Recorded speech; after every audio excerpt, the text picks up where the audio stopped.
Bah, c'est un moment assez fascinant parce qu'en fait on peut revivre l'année qui vient de s'écouler à travers des documentaires, à travers des sujets de news ou de breaking news. Donc on voit redéfiler tout ce qui s'est passé pendant l'année et on prend le temps du recul. Donc pour un journaliste c'est bien de pouvoir se poser et regarder ce qui s'est passé et puis faire des choix. Et c'est toujours difficile mais on a vu des très bons reportages donc c'est bien. Et entre vous, il y avait certaines affinités. Vous avez peut-être rencontré quelqu'un que vous ne connaissez pas avant. Bah, oui, parce qu'on a vu par exemple, il y a avec nous dans le jury un journaliste de Corée du Sud. Donc dans le contexte du sommet Kim-Trump, c'est très intéressant.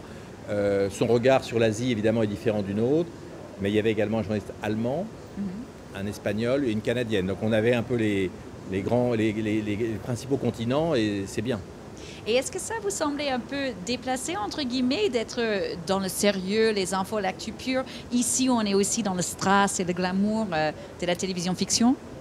Mais non, mais je trouve ça très bien au contraire qu'on puisse ne pas parler seulement du glamour et des séries, mais aussi de l'actualité, parce qu'en fait les gens, toute l'année, toute la journée, maintenant, jour et nuit, sur les réseaux sociaux, sur leur écran de télé ou sur leur iPhone, ils voient du news, ils voient des documentaires.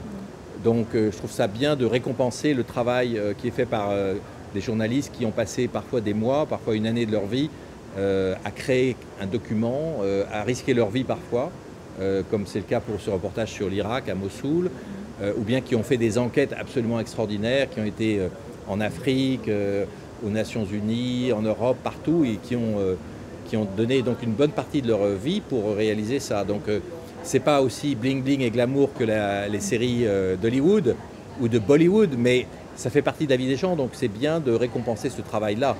Et le festival, il répond à cette fonction. Donc je trouve ça important parce qu'on voit bien aujourd'hui que le journalisme est attaqué de toutes parts. Il y a les fake news, il y a la remise en cause de la réalité, de l'histoire même parfois. Donc pouvoir saluer le travail d'enquête, de journalisme, de grands réalisateurs en télé, je trouve ça très bien. Et vous-même à la maison, vous êtes plutôt télé-actualité ou télé-fiction, série? Alors, d'abord, moi j'ai toujours adoré le cinéma en salle. Mais c'est vrai que les séries télé ont pris une telle dimension, ont de tels moyens et avec des talents extraordinaires que je regarde de plus en plus de séries. En particulier des séries venues des États-Unis, mais plus seulement. C'est-à-dire qu'on voit qu'en Europe et en France en particulier se développent des vrais talents en matière de séries. Je pense à la série sur l'histoire des agents de la DGSE en Iran, je pense à Versailles, je pense à 10% sur le cinéma.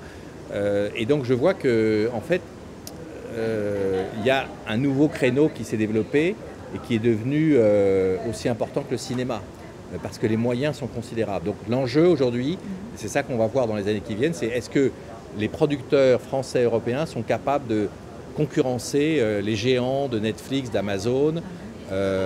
Mais en tout cas, on voit que le talent qui est mis dans les séries est tel que ça fait une vraie concurrence au cinéma. On l'a vu d'ailleurs, cette compétition entre Netflix et le cinéma traditionnel, elle est fondamentale. Donc le fait qu'il y ait un festival des séries, ça traduit bien, et de la télévision, mais des séries en particulier qui sont à l'honneur, ça traduit bien l'évolution du monde et bon, ce serait impossible de ne pas en tenir compte.